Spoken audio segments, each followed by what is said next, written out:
ഏതാ? അങ്ങനെയല്ല.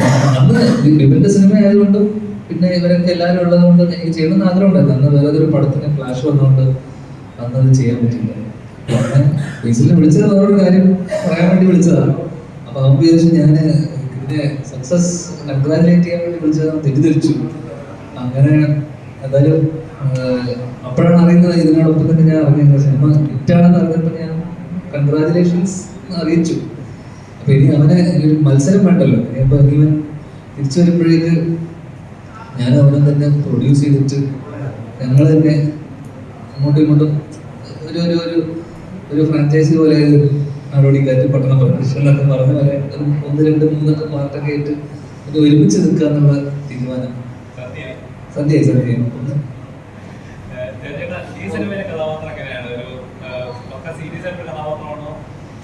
അല്ല നമ്മള് എന്താ പറയണ്ടേ, ഞങ്ങളൊരു ഗാനമേള ട്രൂപ്പാണ്. ഞങ്ങള് ഞാനും സ്നേഹയും ജാഫർക്കയും പിന്നെ പക്കുചേട്ടൻ്റെ കൂടെയുള്ള നാട്ടിലുള്ള ഒരു സ്മോൾ ടൗണിലുള്ള ഗാനമേള ട്രൂപ്പാണ്. ഈ ട്രൂപ്പിനകത്ത് നടക്കുന്ന രസകരമായിട്ടുള്ള സംഭവങ്ങളും കാര്യങ്ങളും അതിനിടയിൽ ഇവരുടെ ലൈഫിൽ നടക്കുന്ന ഒരു സംഭവവും അതൊരു ഒരു ഒരു ഒരു പോയിന്റ് കഴിയുമ്പോൾ ഒരു കുറച്ചൊരു അതിൻ്റെ സിനിമയുടെ സ്വഭാവം മാറുന്നത് അതിൻ്റെ സെക്കൻഡ് ഹാഫിലാണ്. ചെറിയൊരു ത്രില്ലർ സ്വഭാവത്തിലോട്ട് ഇത് ഒരു പോയിന്റ് കഴിയുമ്പോൾ കിടക്കുന്നുണ്ട്. അവിടെ കൊണ്ടിട്ട് ഉണ്ടാകുന്ന ഒരു സംഭവം, അതിൻ്റെ സീരീസ് ഓഫ് ഇവൻറ്റ്സ്, പിന്നെ അതിൻ്റെ ഒരു ക്ലോഷറൊക്കെയാണ് സിനിമയുടെ ഭാഗത്തുള്ളത്. വളരെ സാധാരണക്കാരനായിട്ടുള്ള അല്ലെങ്കിൽ വളരെ റൂട്ടഡായി നിൽക്കുന്ന ഒരു ക്യാരക്ടറാണ് ബേസിക്.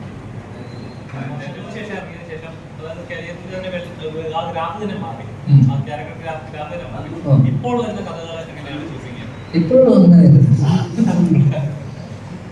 നമ്മളിപ്പോ ഞാൻ പറഞ്ഞില്ല, ഞാൻ ഇതിപ്പോ കഥയോ എന്നല്ല. നമ്മള് മഹേഷേട്ടനോടൊരു സിനിമ ചെയ്യാൻ, കഥ ഈ സിനിമയെ സംബന്ധിച്ചുള്ള സെക്കൻഡറി. ഞാൻ മഹേഷേട്ടനോട് ഒരു സിനിമ ചെയ്യാൻ നമ്മൾ ഒരുമിച്ച് കുറെ കാലം മുന്നേ പ്ലാൻ ചെയ്തു. അത് നടന്നില്ല. അപ്പൊ നാളെ പിന്നെ മഹേഷേട്ടൻ ഒരു സബ്ജക്റ്റായിട്ട് വന്നു, ഇത്രയും ദിവസം മതി എന്ന് പറയുന്നു. എന്നോട് ജസ്റ്റ് ഒരു ലൈൻ ഐഡിയ മാത്രമാണ് പറഞ്ഞത്. പിന്നെ മഹേഷേട്ടനെ കുറിച്ച് അറിയാം. അപ്പൊ അതുകൊണ്ട് തന്നെ മഹേഷേട്ടനോട് ചില സിനിമകൾ, ഇപ്പം വർഷങ്ങൾക്ക് ശേഷം എന്ന സിനിമ പോലും എനിക്ക് കഥ അറിയില്ല എന്ന് ഞാൻ പലപ്പോഴും പറഞ്ഞു. അപ്പോൾ അതൊക്കെ നമ്മളൊരു സിനിമയിൽ നമുക്ക് ഈ ബന്ധങ്ങൾ, സൗഹൃദങ്ങളൊക്കെ ഭയങ്കര ഇമ്പോർട്ടൻ്റ് ആണെന്ന് വിശ്വസിക്കുന്ന ആളാണ്. അപ്പം ചില ആൾക്കാർ ഇപ്പം വിപിൻ്റെ സിനിമ ഞാൻ പറഞ്ഞ ഗുരുവായൂരപ്പ നാട്ടിലായിക്കോട്ടെ, നമ്മൾ ചില സിനിമകൾ നമ്മൾ കഥ പോലും കേൾക്കാതെ പോയിട്ട് നമ്മൾ ചെയ്യുന്നുണ്ട്. അപ്പം അത് ചില ബന്ധങ്ങളുടെ പുറത്ത് എല്ലാവരും ചെയ്യണമെന്നില്ല, ഞാൻ അങ്ങനെ ചെയ്യുന്ന ഒരാളാണ്. അപ്പം അങ്ങനെ ചെയ്തു പോകുന്ന, പ്രത്യേകിച്ച് ഞാൻ നേരത്തെ പറഞ്ഞ പോലെ പലപ്പോഴായിട്ട് പറഞ്ഞ പോലെ പ്രത്യേകിച്ച് ഒരു കരിയറിൽ, ആക്ടിങ് കരിയറിൽ ഒരു പ്ലാൻ ഇല്ലാത്ത സ്ഥിതിക്ക് എനിക്ക് എന്തും ചെയ്യാനുള്ള സ്വാതന്ത്ര്യവും ഇതെല്ലാം ഉണ്ട്. അതുകൊണ്ട് അടുത്ത വർഷം പകുതിയോടുകൂടി, വർഷങ്ങൾക്ക് ശേഷം ഒരു സിനിമ വന്നുകൊണ്ട് അങ്ങനെ നമ്മുടെ ഒരു ഗ്രാഫ് മാറിയെന്നോ അല്ല അങ്ങനെ ഞാൻ വിശ്വസിക്കുന്നില്ല. ഇപ്പം അത്യാവശ്യം തിരക്കേടില്ലാത്ത കുറച്ച് സിനിമകൾ ഉണ്ട്, നല്ല ഡയറക്ടേഴ്സിലൂടെയൊക്കെ വരാനിരിക്കുന്ന കുറച്ചധികം സിനിമകളുണ്ട്. അതോടൊപ്പം തന്നെ എല്ലാം വേണമല്ലോ, ഫിക്സ് മാത്രം പോലും. അപ്പോൾ അല്ല, ഞാൻ പറഞ്ഞ പോലെ ഫ്ലോപ്സ് മാത്രം തെറ്റിപ്പോയി. ഫ്ലോപ്സ് മാത്രം പോലും ഇടയ്ക്ക് ഹിറ്റൊക്കെ വേണം. ഹിറ്റൊക്കെ അടിച്ച് പിന്നെ താഴോട്ട് പോകണം, പിന്നെ പൊന്തി കയറും. ലൈഫ് അങ്ങനെയാണല്ലോ. അതുകൊണ്ട് അതിന് ആ രീതിയിലേ കാണുന്നുള്ളൂ. പിന്നെ ആരും ഈ പറഞ്ഞ ആരും തന്നെ ഒരു മോശം സിനിമ ചെയ്യാൻ വേണ്ടി ആരും ചെയ്യുന്നില്ല. എല്ലാവരും സിനിമ നന്നാവണം, വളരെ ആത്മാർത്ഥമായിട്ട് പണിയെടുത്തിട്ടുള്ള സിനിമ ആയിക്കോട്ടെ. എല്ലാവരും ജെനുവിൻലി സിനിമ നന്നാവണമെന്ന് ആഗ്രഹിച്ച സിനിമയിൽ വരുന്ന ആൾക്കാരാണ്. അല്ലെങ്കിൽ വെറുതെ ആയാലും ഒരു സിനിമയ്ക്ക് വേണ്ടി ഒരു മോശം സിനിമയാണെന്ന് വെച്ചാലും കാശ് മുടക്കില്ല. ഇതിന് വേണ്ടിയിട്ടായിട്ട് വന്നതാണ്. മോശം സിനിമയെ വേണ്ടി പുള്ളി വരില്ല. മഹേഷേട്ടൻ ഇത്രയും ഗ്യാപ്പിന് ശേഷം ചെയ്യുന്നൊരു സിനിമ, അതും മഹേഷേട്ടനെ സംബന്ധിച്ചിടത്തോളം അത്രയും നന്നാക്കണം എന്നുള്ള ചിന്തയോടുകൂടി വന്നതാണ്. സ്വാഭാവികമായിട്ടും ഞാനും മഹേഷേട്ടൻ്റെ കൂടെ കോപ്പറേറ്റ് ചെയ്ത് നിൽക്കുക, അല്ലെങ്കിൽ ആ സിനിമ നന്നാവാൻ വേണ്ടി നമ്മൾ കൂടെ നിൽക്കുക എന്നുള്ളത് ആ രീതിയിൽ. പക്ഷേ സിനിമ എല്ലാത്തിനും ഒരു ഫേറ്റ് ഉണ്ട്. ഓഡിയൻസ് അതിനെ എങ്ങനെ അക്സെപ്റ്റ് ചെയ്യുന്നു, അല്ലെങ്കിൽ തിയേറ്ററിൽ എന്ത് വർക്കാവും ഇതാണല്ലോ നമുക്കൊന്നും പറയാൻ പറ്റില്ല. അപ്പോൾ ആ രീതിയിൽ ഈ സിനിമ എനിക്ക് തോന്നുന്നു പ്രേക്ഷകർക്ക് ഇഷ്ടപ്പെടാൻ സാധ്യതയുണ്ട്. ഇഷ്ടപ്പെടട്ടെ. എന്തായാലും അഭിപ്രായങ്ങൾ എന്തായാലും കണ്ടതിന് ശേഷം.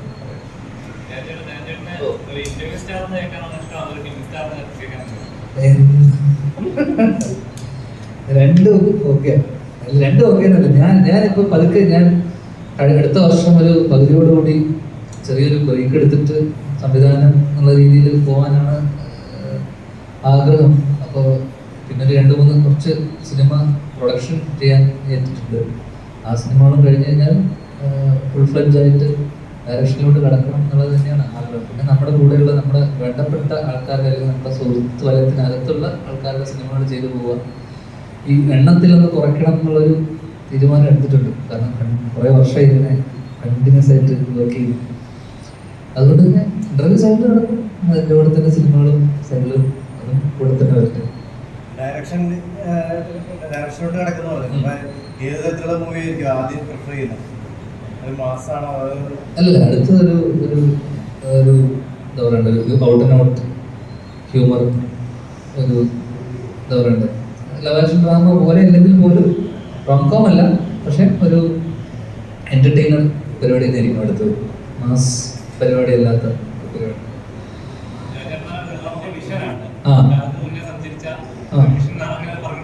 ഇല്ല, ഞാൻ സ്വീകരിച്ച രീതി കിട്ടുന്നുണ്ട്. പക്ഷെ എന്റെ വിഷൻ ഡിഫറെന്റ് ആയിരുന്നു. പിന്നീട് അത് നല്ല രീതിയിൽ സ്വീകരിച്ചു. ലവ് ആക്ഷൻ ഡ്രാമ തിയേറ്ററിൽ ആദ്യമേ പിന്നീട് അത് നല്ല രീതിയിൽ ധ്യാന്റെ സിനിമ എന്ന് പറയുമ്പോൾ പക്ക ചിരിക്കാനൊക്കെ എനിക്ക് ഒരു ലെവലാണെന്നുള്ളത് ഒരു സിഗ്നേച്ചർ അതിന് കിട്ടിയായിരുന്നു. പിന്നെ അങ്ങനെ കിട്ടിയില്ല. നമ്മൾ അതൊന്നുമില്ല. നമുക്ക് സിനിമ ഓടുക, ഒരു ഇപ്പം ഫെസ്റ്റിവലിലായിരുന്നു എന്ന് പറഞ്ഞത്, സിനിമ ഓടുക എന്നുള്ളത് മാത്രമേ ഉള്ളൂ. സിനിമ ഓടുക, പ്രൊഡ്യൂസർ അന്ന് നമ്മൾ തന്നെയാണ് പ്രൊഡ്യൂസ് ചെയ്തത്, നമുക്ക് കാശ് കിട്ടുക, അത് മാത്രമേ ഉള്ളൂ ഇതിനകത്ത് പർപ്പസ്. സിനിമ നന്നായാൽ അല്ലെങ്കിൽ ആ സമയം ഫെസ്റ്റിവൽ സമയം കൂടിയാണ്. അപ്പം നമ്മൾ കുറേ പടങ്ങൾ ഫ്ലാഷ് വന്ന സമയം, ഈ ഡിവാണി, ഫാദേഴ്സ് ഡേ, ഫൈനൽസ്, അങ്ങനെ ഓണം സമയത്തും കൂടെ. അപ്പം അതിൽ എനിക്ക് തോന്നുന്നു ആ സമയത്ത് ഏറ്റവും കൂടുതൽ കളക്ട് ചെയ്ത സിനിമയായി മാറി. എന്നാൽ പോലും ഭയങ്കരമായിട്ട് മിക്സഡ് വന്നിട്ടുണ്ട്. ഫെസ്റ്റിവൽ ആകുമ്പോൾ നമുക്ക് മിക്സഡ് റെസ്പോൺസ് നമ്മൾ എക്സ്പെക്ട് ചെയ്യുന്നതാണ്. പിന്നെ അന്ന് ഫെസ്റ്റിവലിനെ സംബന്ധിച്ചിടത്തോളം എപ്പോഴും എന്റർടൈൻമെന്റ് വാല്യൂ ഉള്ള, അല്ലെങ്കിൽ എന്റർടൈൻമെന്റ് പോർഷൻ അധികമുള്ള സിനിമകളോട് ആൾക്കാർ കുറച്ചൊരു തള്ളിക്കയറ്റം ഉണ്ടാവും. ആ തള്ളിക്കയറ്റം നമുക്ക് ആ സമയത്ത് കിട്ടി. പിന്നീട് സിനിമ OTT ഇതിലൊക്കെ വന്ന സമയത്ത് വീണ്ടും മിക്സഡ്. തിയേറ്ററിൽ ഭയങ്കരമായി ഓടിയ സിനിമകളൊക്കെ OTT വരുന്ന സമയത്ത് പലപ്പോഴും വീണുപോയ സിനിമകളുണ്ട്, ഒരുപാട് സിനിമകൾ. കാരണം തിയേറ്ററിൽ നമ്മൾ ഭയങ്കരമായിട്ട് രസിച്ച് ചിരിച്ച് വരുന്ന സിനിമകൾ OTT വരുന്ന സമയത്ത് പോലും ചില സിനിമകൾ ഭയങ്കരമായിട്ട് ഡ്രോപ്പ് ആവും, ഭയങ്കര മിക്സഡ് വരുന്ന സിനിമകളുണ്ട്. ഇപ്പം അടുത്തിറങ്ങിയ പല സിനിമകളും. അതേപോലെ തന്നെ തിയേറ്ററിൽ ഒരു ഏജ് ഗ്രൂപ്പിന് വർക്കായ സിനിമ പലപ്പോഴും നെക്സ്റ്റ് അല്ലെങ്കിൽ 30+, 35+ന് മുകളിലുള്ളവർക്ക് അല്ലെങ്കിൽ ഫാമിലി ഇഷ്ടപ്പെടാത്ത പല സിനിമകളുണ്ട്. ലവ് ആക്ഷനെ സംബന്ധിച്ചിടത്തോളം നമുക്ക് എല്ലാം കൂടെ മിക്സഡ് റെസ്പോൺസ് വരണം. പക്ഷേ കളക്ഷൻ വന്നിട്ട് എല്ലാവരും സിനിമ കണ്ടു, പക്ഷെ അപ്പോഴും 60-40 അല്ലെങ്കിൽ ആ ലെവലിൽ മാത്രമാണ് നമുക്ക് അഭിപ്രായം ഉണ്ടായിരുന്നത്. കുറേ പേർക്ക് ഇഷ്ടമായി, കുറേ പേര് ചിരിച്ചു, കുറേ പേര് കൊള്ളില്ല എന്ന് പറഞ്ഞു. അത് നമ്മൾ എക്സ്പെക്ട് ചെയ്യുന്നതാണ്. ഇപ്പം നമ്മൾ റിവ്യൂ സിസ്റ്റം പോലും ഇപ്പോഴുണ്ടാകും. ചിലർക്ക് ഇത് ഭയങ്കര പേഴ്സണൽ ആണല്ലോ. സിനിമ കാണുന്ന സമയത്ത് ആൾക്കാർക്ക് ചിലർക്കത് ഇഷ്ടമാകും, ചിലർക്കത് ഇഷ്ടാവില്ല. ഇഷ്ടമുള്ള ആൾക്കാർക്ക് പലതും പറയുന്നത്. നമ്മളിപ്പം നമ്മുടെ സിനിമകൾ പോലും വർഷങ്ങൾക്ക് ചെയ്ത സമയത്ത് പോലും നമ്മുടെ കൂടെയുള്ള ആൾക്കാർക്ക് വരെ ഇഷ്ടമില്ലാത്ത ആൾക്കാരുണ്ട്, ഇഷ്ടപ്പെട്ട ആൾക്കാരുണ്ട്, വർക്ക് ചെയ്ത ആൾക്കാർക്ക് തന്നെ അഭിപ്രായ വ്യത്യാസമുണ്ട്. സിനിമയല്ലേ, സിനിമ ഓരോരാൾക്കാരുടെ കാഴ്ചപ്പാട്. അപ്പോൾ അത് രീതിയിൽ അന്ന് ലവ് ആക്ഷൻ മിക്സഡ് റെസ്പോൺസ് വന്ന ഒരു ബ്ലോക്ക് ബസ്റ്റർ.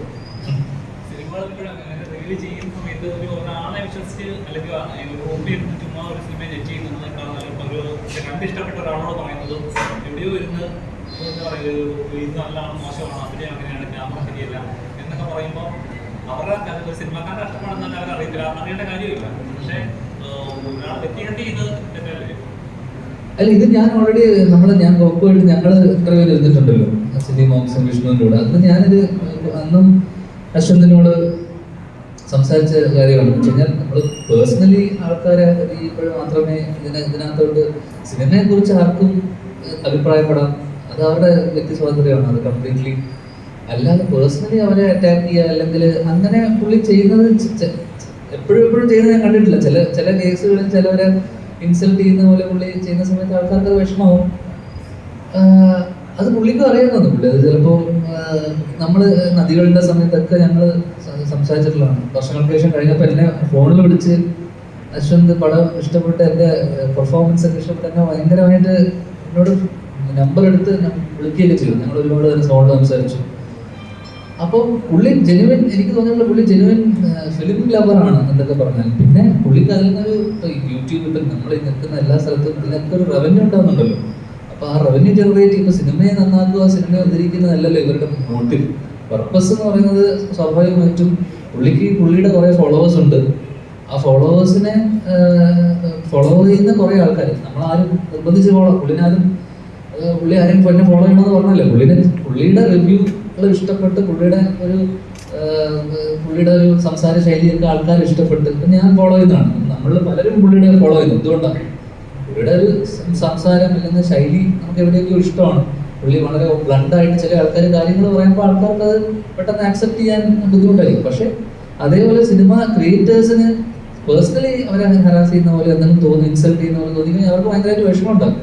കാരണം ആരും നേരത്തെ പറഞ്ഞ പോലെ ആരും മോശം സിനിമ ചെയ്യാൻ വേണ്ടിയിട്ട് ചെയ്യുന്നതല്ലല്ലോ. നന്നാവണം എന്ന് വെച്ചാൽ ജെനുവിൻലി ആഗ്രഹിച്ച് സിനിമ ചെയ്യുന്നു. പടം ചിലപ്പോൾ മോശമായി പോകുന്ന സമയത്ത് അവരെ പേഴ്സണൽ അറ്റാക്ക് അല്ലെങ്കിൽ ഇങ്ങനെ ഒരു സാധനം പറയുന്ന ആൾക്കാർക്ക് ഭയങ്കര ഇത്. ഞാൻ ഇന്റർവ്യൂവിൽ അശ്വന്തിനോട് തന്നെ കോപ്പിനോട് തന്നെ ഞങ്ങൾ അങ്ങോട്ടും ഇങ്ങോട്ടും സംസാരിച്ച വിഷയമാണ്. എന്നുവെച്ചാൽ ഡിസ്ട്രക്റ്റീവ് ആയിട്ടുള്ള കൺസ്ട്രക്റ്റീവ് ആയിട്ടുള്ള ക്രിറ്റിസിസം ഉണ്ട്, അതോടൊപ്പം തന്നെ ഡിസ്ട്രക്റ്റീവ് ആയിട്ടുള്ള ക്രിറ്റിസിസം ഉണ്ട്. അപ്പം ചില സമയത്ത് ആ ലൈന് ബ്രീച്ച് ആയി കഴിയുമ്പോൾ അത് ഡിസ്ട്രക്റ്റീവ് ആവും. ഡിസ്ട്രക്റ്റീവ് ആയി കഴിഞ്ഞാൽ ആൾക്കാരെ ഒഫൻഡഡ് ആവും.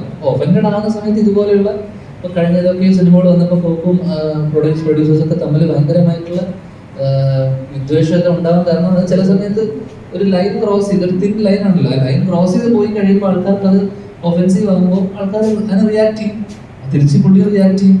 അല്ല ഇതൊക്കെ വിത്തിൻ സോഷ്യൽ മീഡിയ മാത്രമല്ല, അല്ലെങ്കിൽ ഈ പറഞ്ഞ ഇതിനകത്ത് മാത്രം നടക്കുന്ന ഒരു സംഭവമാണ്. അൾട്ടിമേറ്റ്ലി ഇതിനൊക്കെ മുകളിലാണ് സിനിമയുടെ പവർ. സാധാരണക്കാരൻ സിനിമ നല്ലതാണെങ്കിൽ ഈ പറഞ്ഞ യാതൊരുവിധ വിഷയമില്ല എന്നാണ്. കാരണം ഞാനതെന്ന് പറഞ്ഞിട്ടുണ്ട്. കാരണം അശ്വന്ത് നല്ലതെന്ന് പറഞ്ഞ സിനിമകൾ മോശമായിട്ട് ഓടിയ സിനിമകളുണ്ട്, അശ്വന്ത് മോശമെന്ന് പറഞ്ഞ സിനിമകൾ ഇവിടെ സൂപ്പർ ഹിറ്റ് ആയിട്ടുണ്ട്, ഇല്ലേ? അപ്പോൾ ചില ആൾക്കാർ പുള്ളിനെ ഫോളോ ചെയ്യുന്നു. ആ ഫോളോവേഴ്സ് ബ്ലൈൻഡായിട്ട് പുള്ളിനെ വിശ്വസിക്കുന്ന ആൾക്കാരൊന്നുമല്ല മലയാളികൾ. നമ്മൾ മലയാളികൾ അങ്ങനെ ആരെയും ബ്ലൈൻഡായിട്ട് വിശ്വസിച്ചിട്ട് കാണാതിരിക്കുന്നില്ല. പിന്നെ വേർഡ് ഓഫ് മൗത്ത് എന്നുള്ളൊരു സാധനം എന്തായാലും ഉണ്ട്. കാരണം സിനിമ ഒരാളുടെ മാത്രം ഒരു അഭിപ്രായത്തിന്റെ പുറത്തൊന്നുമല്ല നമ്മൾ സിനിമ കാണാതിരിക്കുന്നത്. ഡെഫിനറ്റ്ലി പടം നല്ലതാണെങ്കിൽ അവിടെ മുതൽ ഒരു റിവ്യൂ സിസ്റ്റം കൊണ്ടൊന്നും ഒരു സിനിമ വീണുവെന്ന് ഞാൻ വിശ്വസിക്കുന്നില്ല. അതുകൊണ്ട് പുള്ളി ആരും ഭയക്കേണ്ട കാര്യമോ പേടിക്കേണ്ട കാര്യമോ പുള്ളി ആരും ശത്രുവൊന്നും ആവുന്നില്ല. അതുകൊണ്ട് തന്നെ പുള്ളി സിനിമ നല്ലതായപ്പോൾ എന്നെ ഉൾപ്പെടെ പുള്ളി വിളിച്ചിട്ട് നല്ല രീതിയിൽ സംസാരിക്കുന്ന ആളാണ്. നല്ലൊരു എനിക്ക് ഭയങ്കര ജെനുവൻ ഫിലിം ലവറാണെന്ന് തോന്നിയിട്ടുള്ള ആളാണ്. പക്ഷേ നേരത്തെ പറഞ്ഞ പോലെ പേഴ്സണൽ ആവുന്ന സമയത്ത് ഇത് ലൈൻ റീച്ച് ചെയ്യുമ്പോൾ ചിലർക്ക് ഹേർട്ട് ആകുമ്പോഴുള്ള പ്രശ്നമാണ്.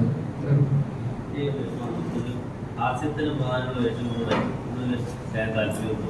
ചോദിക്കാൻ കാരണം വർഷങ്ങൾക്ക് ശേഷം വളരെ ബോൾഡാണ്, ഏജിലാണ് ക്യാരക്ടർ. അപ്പോൾ ധ്യാനം സമീപിക്കുന്ന സ്ക്രിപ്റ്റുകളും അത്തരത്തിലുള്ളതാണ്. അപ്പം അതിനുശേഷം ഒരു ചൂടുമാറ്റം ബോൾഡായുള്ള ക്യാരക്ടർ ചെയ്താൽ മതി എന്നൊരു വിശകലനം വല്ലതും നടത്തിയിട്ടുണ്ടോ? ഒന്നും നടത്തിയിട്ടില്ല. അപ്പം ഇങ്ങനെയുള്ള ക്യാരക്ടേഴ്സ് കൂടുതൽ ചൂസ് ചെയ്തു. അങ്ങനെ ചൂസ് ചെയ്തിട്ടൊന്നും ചെയ്തതല്ലെന്നില്ല ഞാൻ നേരത്തെ പറഞ്ഞത്. നമ്മളൊരു സൗഹൃദത്തിന്റെ പുറത്തുണ്ടായ സിനിമയാണ്. വർഷങ്ങൾക്ക് ശേഷം അങ്ങനെ ഒരു ചേട്ടനുമായിട്ടുള്ള ഒരു ബന്ധത്തിന്റെ പുറത്തും ചേട്ടനാണല്ലോ, ചേട്ടന്റെ സിനിമയ്ക്ക് വിളിക്കുന്നു. എന്റെ സിനിമകൾ ഞാൻ അങ്ങനെ ചൂസ് ചെയ്യാറില്ല, എന്നെ ചൂസ് ചെയ്യാറാണ് പതിവുകൾ. അതെ, ആത്മാർത്ഥത എന്തൊക്കെയാണെങ്കിലും നമുക്ക് മനുഷ്യന്മാരോട് ആളുകൾ ആത്മാർത്ഥത സ്നേഹമൊക്കെ. അപ്പം നമുക്ക് ഒരു ബന്ധമുണ്ട് ഒരാളായിട്ട്. അപ്പൊ അദ്ദേഹം മഹേഷ് ഇത്രയും കാലത്തിന്റെ ഇടവേളയ്ക്ക് ശേഷം ഒരു സിനിമ ചെയ്യുമ്പോൾ അതിന്റെ കൂടെ നിൽക്കുക, അല്ലെങ്കിൽ പുള്ളി ഒരു മോശം സിനിമയായിട്ട് വരില്ല എന്നൊരു വിശ്വാസം, ആ വിശ്വാസത്തിന്റെ കൂടെ നിൽക്കുക എന്നുള്ളതാണ്. ടൈറ്റിൽ എനിക്ക് തോന്നുന്നു ആദ്യമേ ടൈറ്റിൽ കിട്ടുന്നു ഈ സിനിമ. പിന്നെ ഈ സിനിമയായിട്ട് കുറച്ച് കണക്റ്റഡ് ആയി നിൽക്കുന്ന ഒരു ടൈറ്റിലാണ്. മഹേഷിന്റെ സിനിമകൾക്കൊക്കെ ഉള്ള ടൈറ്റിലൊക്കെ വളരെ ലൈറ്റ് ആയിട്ടുള്ള ആൾക്കാർക്കൊക്കെ ഇവിടെയൊക്കെ കുറച്ച് ഭയങ്കരയൊക്കെ തോന്നുമെങ്കിലും അല്ലേ.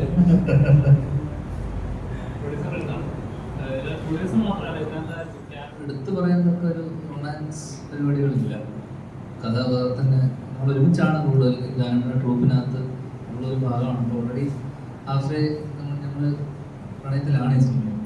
അപ്പം അതുകൊണ്ട് തന്നെ ഒരു ഔട്ട് ആൻഡ് ഔട്ട് റൊമാൻസ് എന്നൊന്നും പറയാൻ പറ്റുന്ന ഒരു സംഭവം വേറൊരു പരിപാടിയാണ്.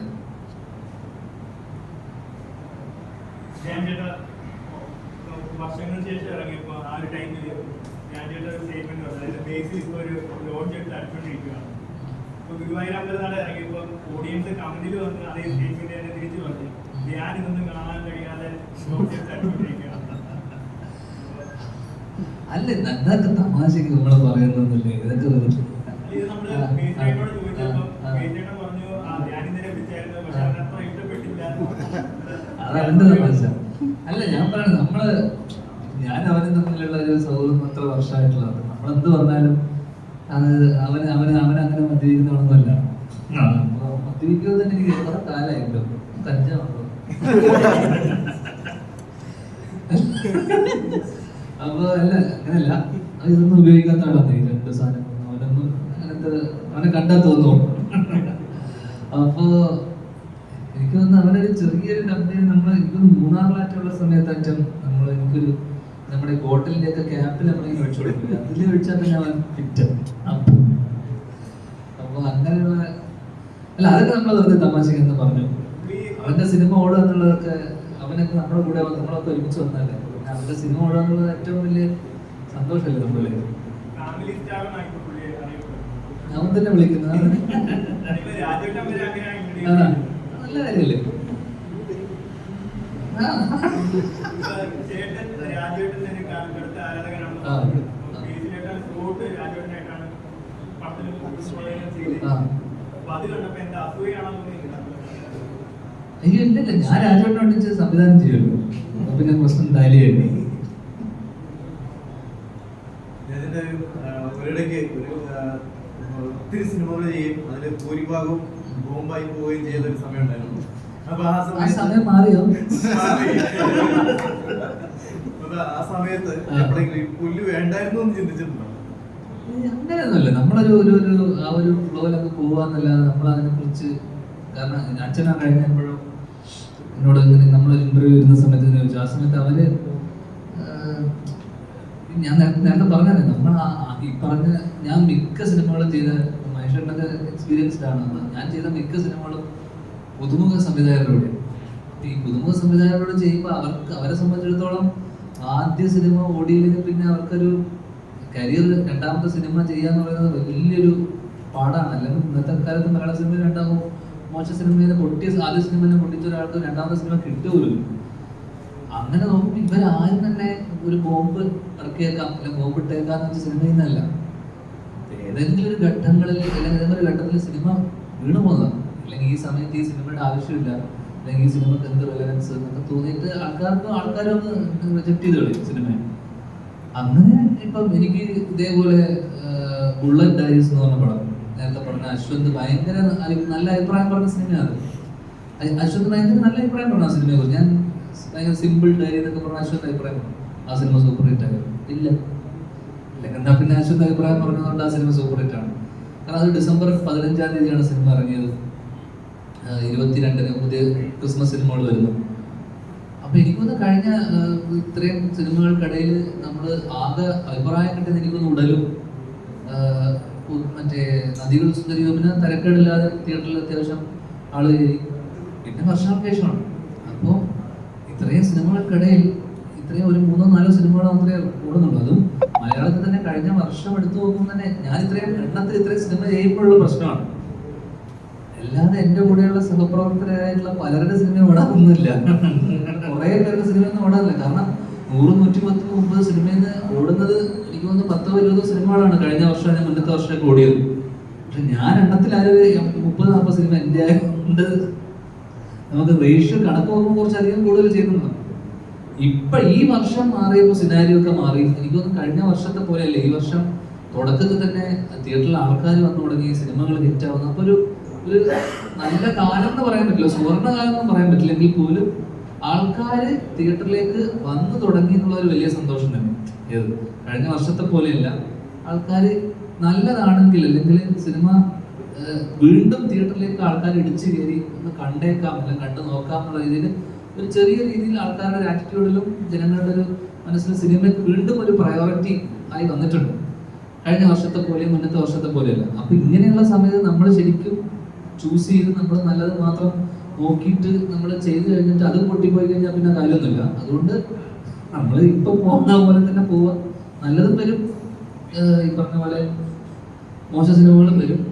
അതിന് ഞാനിപ്പോ എന്തായാലും വളരെ ചൂസ് ചെയ്ത് പോലെ പിക്ക് ചെയ്തിട്ടൊന്നും തോന്നില്ലേ, ഇപ്പൊ പോകുന്ന പോലെ ഒന്നും പോട്ടെ കാര്യം.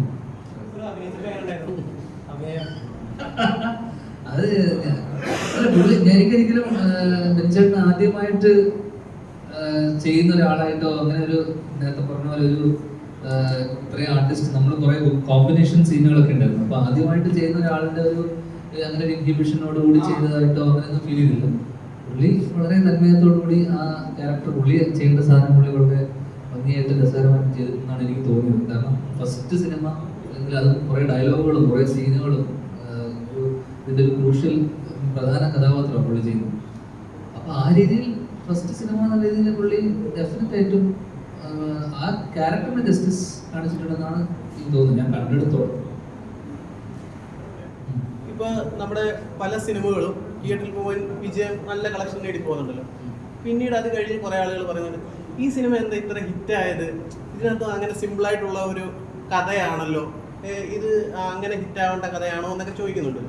അപ്പോൾ അതിനുത്തരവായിട്ട് മനസ്സിലാക്കാൻ കഴിയുന്നത് കഥയ്ക്കപ്പുറത്ത് ആളുകളെ എന്റർടൈൻമെന്റ് ചെയ്യിക്കുന്ന കണ്ടന്റ് ഉണ്ടെന്നുണ്ടെങ്കിൽ ഇപ്പോൾ സിനിമ ഈ അടുത്ത കാലത്തായി സിനിമ വിജയിക്കുന്നതെല്ലാം കഥയ്ക്കപ്പുറത്ത് ഒരു കണ്ടന്റ് എന്റർടൈൻമെന്റ് ആളുകളെ രസിപ്പിക്കുന്നുണ്ടെങ്കിൽ വിജയിച്ചു പോകുന്ന ഒരു ഫോർമുലയാണെന്ന് തോന്നുന്നു ഇപ്പോൾ വന്നു പോകുന്നത്. അതായത് ട്രെൻഡിനനുസരിച്ച് ഇപ്പോൾ ഭൂരിഭാഗം ആളുകളും നല്ലതാണെന്ന് പറയുന്ന ഒരു സിനിമ ഞാൻ മോശമാണെന്ന് പറഞ്ഞാൽ കുഴപ്പമാകുമോ എന്ന രീതിയിൽ എല്ലാവരും ആരും മോശമാണെന്ന് പറയുന്നില്ല, ആ സിനിമ എങ്ങനെയുണ്ടോ, ആ സിനിമ കണ്ടോ, നല്ല രീതിയിൽ പോകുന്നുണ്ടല്ലോ, തരക്കേടില്ല എന്നുള്ള ഒരു അഭിപ്രായത്തിന്റെ പുറത്ത് അങ്ങനെ ഒരു ട്രെൻഡ് ഉണ്ടെന്ന് തോന്നുന്നുണ്ടോ? അത് ഞാൻ ചോദിക്കാൻ കാരണം ഇപ്പോൾ സുവർണ്ണ കാലഘട്ടം എല്ലാവരും സുവർണ്ണ കാലഘട്ടം എന്ന് വിശേഷിക്കുമ്പോൾ രഞ്ജൻ അങ്ങനെ സുവർണ്ണ കാലഘട്ടമാണെന്ന് പറയുന്നില്ല എന്ന് പറഞ്ഞതുകൊണ്ട് ചോദിച്ചു. കാലഘട്ടം എന്നൊക്കെ പറയുമ്പോൾ ഒരു ലോങ് പീരീഡ് അല്ലേ പറയും. ഇപ്പോൾ നമ്മൾ ഫെബ്രുവരി, മാർച്ച്, ഏപ്രിൽ, മെയ് 4 മാസത്തിനടങ്ങിയ സിനിമകളാണ് ഓടിയ സിനിമകളൊക്കെ. തിയേറ്ററിൽ എനിക്കൊന്ന് എത്ര 1000 കോടി 500 കോടി ഏറ്റവും മലയാള സിനിമക്കല്ലേ എത്രയോ 1000 കോടിയുടെ ഏറ്റവും വന്നു. അപ്പോൾ ആ രീതിയിൽ ആദ്യം ചോദിച്ച ചോദ്യത്തിനെന്ന് വെച്ച് കഴിഞ്ഞാൽ നമ്മൾ ചില സിനിമകൾ തിയേറ്ററിൽ എക്സ്പീരിയൻസ് ചെയ്ത സിനിമ ഇത് OTT വരുമ്പോഴാണ് സ്വാഭാവികമായിട്ടും, അല്ലെങ്കിൽ സാറ്റലൈറ്റ് അല്ലെങ്കിൽ OTT വരുമ്പോഴാണ് ആൾക്കാർ പിന്നെ മിക്സഡ് അഭിപ്രായം വരുന്നത്. മിക്കതും OTT കാണുന്ന ആൾക്കാർ തിയേറ്ററിൽ ഈ സിനിമ എക്സ്പീരിയൻസ് ചെയ്യാത്ത ആൾക്കാരായിരിക്കും. ചില സിനിമകൾ തിയേറ്ററിൽ എക്സ്പീരിയൻസ് ചെയ്താൽ മാത്രമേ അതിൻ്റെ ഒരു ഫുൾ എക്സ്പീരിയൻസ് കിട്ടുള്ളൂ. എന്ന് വെച്ച് കഴിഞ്ഞാൽ ഞാൻ തന്നെ ചില സിനിമകൾ ഞാൻ തിയേറ്ററിൽ പോയിട്ട് എല്ലാ സിനിമകളും കാണുന്ന ആളല്ല. തിയേറ്ററിൽ ഭയങ്കരമായിട്ട് ഓടിയ സിനിമകൾ OTT കണ്ടപ്പോൾ എനിക്ക് തോന്നിയിട്ടുണ്ട് ഇത് എന്തുകൊണ്ട് ഓടി, ഇതെന്തായിരിക്കും. അപ്പം അങ്ങനെയുള്ള സമയത്ത് നമ്മളൊരു തിയേറ്ററിൽ ഇരുന്നിട്ട് കുറേ ആൾക്കാരെ കൂടെ ഇരുന്നിട്ട് ആൾക്കാർ ചിരിക്കുമ്പോൾ നമ്മൾ അതിൻ്റെ ഒപ്പം നമ്മൾ ചിലപ്പോൾ ചിരിക്കും. അതിൻ്റെ ഒരു മൂഡ് പറയുകയാണ്, വലിയ സ്ക്രീനിൽ സൗണ്ടിൽ ആ ഫുൾ എക്സ്പീരിയൻസ് പറയണം. അതേ OTT വന്നിട്ട് നമ്മൾ വീട്ടിൽ നമ്മുടെ ഒരു കംഫർട്ട് സോണിൽ ഇരുന്നിട്ട് നമ്മൾ ചാരി ഒരു കസേരയിൽ ഇരുന്നിട്ട് കാണുമ്പോൾ നമ്മൾ കൂടുതൽ എന്താ പറയണ്ടേ ക്രിട്ടിക്കലായിട്ടും നമ്മൾ ബ്രേക്ക് എടുത്തിട്ടും പോസ് എടുത്തിട്ടും നമ്മുടെ ആസ്വാദന ലെവൽ കുറച്ചുകൂടെ ഒരു വളരെ ക്രിട്ടിക്കലായിട്ടൊക്കെ നമ്മൾ ചിലപ്പോൾ കണ്ടെന്നിരിക്കുള്ളൂ. പിന്നെ സൗണ്ട് എന്ന് പറയുന്നത് ഭയങ്കര ഒരു ഫാക്ടറാണ്. വീട്ടിൽ നമ്മൾ TV-ലൊക്കെ ഇരുന്ന് കാണുന്ന കിട്ടുന്ന ഒരു എക്സ്പീരിയൻസ് അല്ല ഒരു ത്രില്ലർ സിനിമയോ അല്ലെങ്കിൽ അങ്ങനെയുള്ള സ്വഭാവമുള്ള സിനിമകളൊക്കെ നമ്മൾ തിയേറ്ററിൽ പോയി എക്സ്പീരിയൻസ് ചെയ്യാണ്ട് നേരെ വീട്ടിൽ വന്നിട്ട് കാണുന്ന സമയത്ത് ചിലപ്പോൾ അത് ആ ഒരു സെയിം ഒരു എഫക്റ്റ് ഇമ്പാക്റ്റ് ചിലപ്പോൾ നമുക്ക് വീട്ടിലിരുന്ന് കാണുന്നില്ല. അതുകൊണ്ടാണ് പല സിനിമകളും OTT വരുന്ന സമയത്ത് അല്ലെങ്കിൽ OTT കാണുന്ന ഒരു ഏജ് ഗ്രൂപ്പ് എന്ന് പറയുന്നത് തന്നെ എനിക്ക് തോന്നുന്നു യങ്സ്റ്റേഴ്സ് ഉണ്ട് ഇല്ല എന്നല്ല, പക്ഷേ മാക്സിമം ആൾക്കാർ തിയേറ്ററിൽ പോകാൻ പറ്റാത്ത 35 അല്ലെങ്കിൽ ആ ഒരു കുറച്ചൊരു മിഡിൽ ഏജ് അല്ലെങ്കിൽ അതിൻ്റെ മുകളിലുള്ള ആൾക്കാരാണ് സിനിമ തിയേറ്ററിൽ പോയി കാണാൻ പറ്റാത്ത ചെറുപ്പക്കാരല്ലാത്ത കുറേ ആൾക്കാരാണ് OTT പിന്നെ പുറത്തുള്ള പ്രവാസികൾ അല്ലെങ്കിൽ അവരൊക്കെയാണ് OTT നിന്ന് കാണുന്നത്. അപ്പോൾ അവർക്ക് ആ ഒരു തിയേറ്ററിൽ എക്സ്പീരിയൻസ് ചെയ്യാൻ പറ്റാത്ത സിനിമ TV-യിൽ നിന്ന് കാണുന്ന സമയത്ത് ഇത് എന്തുകൊണ്ട് ഓടിയെന്നൊക്കെ സംശയം വരും. കാരണം യൂത്താണ് പല സിനിമകളും, യങ്സ്റ്റേഴ്സ് ആണ് ഈ പറഞ്ഞ സിനിമകളൊക്കെ വിജയിപ്പിച്ചതും അല്ലെങ്കിൽ ഏറ്റവും കൂടുതൽ ഒരു ഏജ് ഗ്രൂപ്പിനെ ക്യാറ്റർ ചെയ്ത സിനിമകളാണ്. ഇപ്പോൾ ഞാനിപ്പോൾ ഹൃദയത്തിൻ്റെ നമ്മുടെ സിനിമകൾ തന്നെ പറഞ്ഞിട്ടുണ്ട്, ഹൃദയം, ഇപ്പോൾ ആവേശം, വർഷങ്ങൾക്ക് ശേഷം ആവേശം യൂത്തിനെ ടാർഗറ്റ് ചെയ്തുകൊണ്ടും അല്ലെങ്കിൽ ഒരു ടാർഗറ്റ് ഓഡിയൻസ് എന്ന് പറയുന്നത് പ്രധാനമായിട്ടും യങ്സ്റ്റേഴ്സ് ആയിരുന്നു. അതിൻ്റെ മ്യൂസിക് ആയിക്കോട്ടെ അല്ലെങ്കിൽ അതിൻ്റെ മേക്കിംഗ് ആയിക്കോട്ടെ അല്ലെങ്കിൽ അതൊരു ഫെസ്റ്റിവൽ സിനിമ. അതേ വർഷങ്ങൾക്ക് ശേഷം ഡ്രാമയാണ്, ഇമോഷണൽ ഡ്രാമയാണ്. ആ രീതിയിൽ ഏട്ടൻ്റെ ഒരു സെറ്റ് ഓഫ് ഓഡിയൻസ് ഉണ്ട്, ഫാമിലി അല്ലെങ്കിൽ ശ്രീനിവാസൻ എന്ന് പറഞ്ഞ ഡയറക്ടറിനെ വിശ്വസിച്ച് പോകുന്ന ഫാമിലി ഓഡിയൻസ് ഉണ്ട്. അവരാണ് കൂടുതൽ നമുക്കൊരു ഇനീഷ്യലി കിട്ടിയതൊക്കെ ആ ഇന്റർവ്യൂ ഒന്നും പരിപാടി നിന്നൊക്കെ കിട്ടിയ. കാരണം സാധാരണ ഏട്ടൻ്റെ സിനിമകൾക്ക് കിട്ടുന്ന ഒരു പാട്ടിന് വെൽക്കമിംഗ് ഒന്നും ആ സിനിമ കിട്ടിയിരുന്നില്ല. അപ്പം എനിക്ക് തോന്നുന്നു മിക്സഡ് എപ്പം ഏത് ലെവലിൽ വേണമെങ്കിലും മിക്സഡ് അഭിപ്രായങ്ങൾ സിനിമ ഇറങ്ങി കഴിഞ്ഞ് ഇഷ്ടപ്പെട്ട് നിൽക്കുന്ന ആൾക്കാർ പോലും പിന്നെ വീണ്ടും റിപ്പീറ്റ് ഇല്ലാത്ത കുറേ സിനിമകളുണ്ട്. ഇപ്പം നമ്മൾ TV-യിൽ വരുന്ന സമയത്തും നമ്മൾ പഴയ സിനിമകളിൽ എപ്പോഴും റിപ്പീറ്റ് കാണും. അല്ലാണ്ട് നമ്മൾ അടുത്ത കാലത്ത് ഇറങ്ങിയ സിനിമകൾ നമ്മൾ റിപ്പീറ്റ് കാണുന്ന സിനിമകൾ ആക്ച്വലി വളരെ കുറവാണ്. എനിക്ക് തോന്നുന്നു എന്നോട് പറഞ്ഞിട്ടുള്ള സിനിമകൾ ഇപ്പോൾ കുഞ്ഞിരാമായണം റിപ്പീറ്റ് കാണുന്നുണ്ട്, ആട്, കപ്പ്യാരൊക്കെ ഭയങ്കര റിപ്പീറ്റ് വാച്ചുള്ള സിനിമകളാണ്. പക്ഷെ അടുത്ത കാലത്ത് ഇറങ്ങിയ ഓടിയ സിനിമകളിൽ പോലും നമ്മൾ റിപ്പീറ്റ് കാണണം അല്ലെങ്കിൽ ഒരു സെക്കൻഡ് ടൈം വാച്ച് എന്ന് പറയുന്ന സാധനത്തിലോട്ട് വരുന്ന പോലും.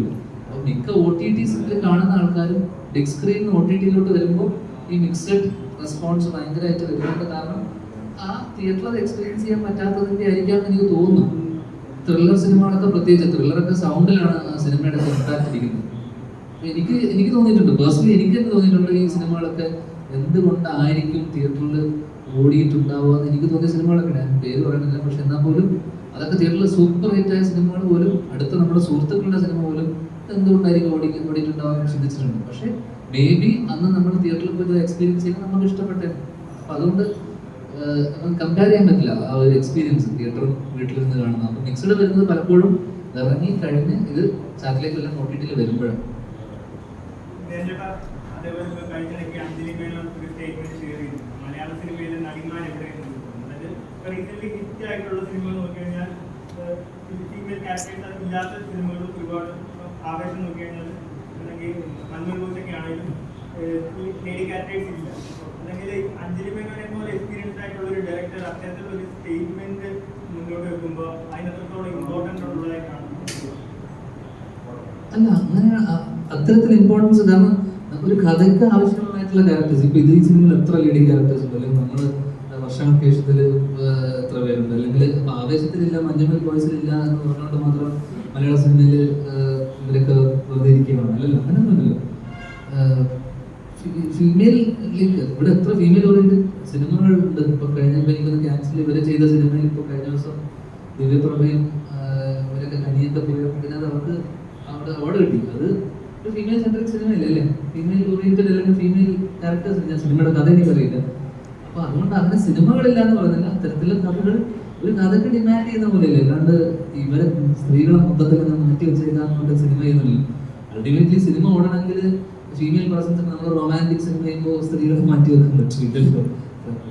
സ്വാഭാവികമായിട്ടും പ്രണയ സിനിമകൾ, റോംകോം. ഇപ്പൊ ഞാൻ ആദ്യം ചെയ്ത സിനിമ ലവ് ആക്ഷൻ ഡയറക്ട് ചെയ്തപ്പോൾ എനിക്ക് ഇതിനെ കൊണ്ട് അല്ല, സ്വാഭാവികമായിട്ടും അത്തരം സിനിമകൾ വരുമ്പോൾ ഫീമെയിൽ ക്യാരക്ടേഴ്സ് ഡിമാൻഡ് ചെയ്യുന്ന കഥകൾ വരുമ്പോൾ സ്വാഭാവികമായിട്ടും വന്നല്ലേ പറ്റൂ. അതുകൊണ്ട് ഇല്ല, ആ രീതിയിലായിരിക്കില്ല അവരുടെ സ്റ്റേറ്റ്മെന്റ് എന്നായിരിക്കും എനിക്ക് തോന്നുന്നത്. ആണോ? കാരണം ഫീമെയിൽ ഓറിയന്റഡ് ആയിട്ടുള്ള സിനിമകൾ കുറഞ്ഞു കാണും, അല്ലെങ്കിൽ ഫീമെയിൽ സെൻട്രിക് ആയിട്ടുള്ള സിനിമകൾ കമ്പാരിറ്റീവ്ലി കുറഞ്ഞു കാണാം. അതുകൊണ്ട് കാണുന്നതായിരിക്കും. അല്ലാണ്ട് എനിക്കങ്ങനെ മലയാള സിനിമയിൽ അങ്ങനെ സ്ത്രീ സാന്നിധ്യം കുറഞ്ഞു പോയെന്നോ അല്ലെങ്കിൽ അവരെവിടെയെന്ന്, കാരണം അവരുടെ മിക്ക ആക്ടേഴ്സും അല്ലെങ്കിൽ മിക്ക ആക്ട്രസന്മാരും ഡേറ്റ് പോലും ഇല്ലാത്ത അവസ്ഥയാണ് പടം. അഞ്ജലി മേനോനെ പോലെ ഇത്ര പ്രോമിസിംഗ് ആയിട്ടുള്ള ഒരു ഡയറക്ടർക്ക് എന്തുകൊണ്ടായിരിക്കും ഒരു സിനിമ സംഭവിക്കാത്തത്, ഒരു സിനിമ ചെയ്യാൻ പറ്റും? ചിലർ അതുമായിട്ട് കണക്ട് ചെയ്തായിരിക്കില്ല ചിലപ്പോൾ അവരങ്ങനെ പറഞ്ഞിട്ടുണ്ടാവും. അങ്ങനെ ഒരിക്കലും അതെനിക്കറിയില്ല എന്തുകൊണ്ട് അവർക്ക്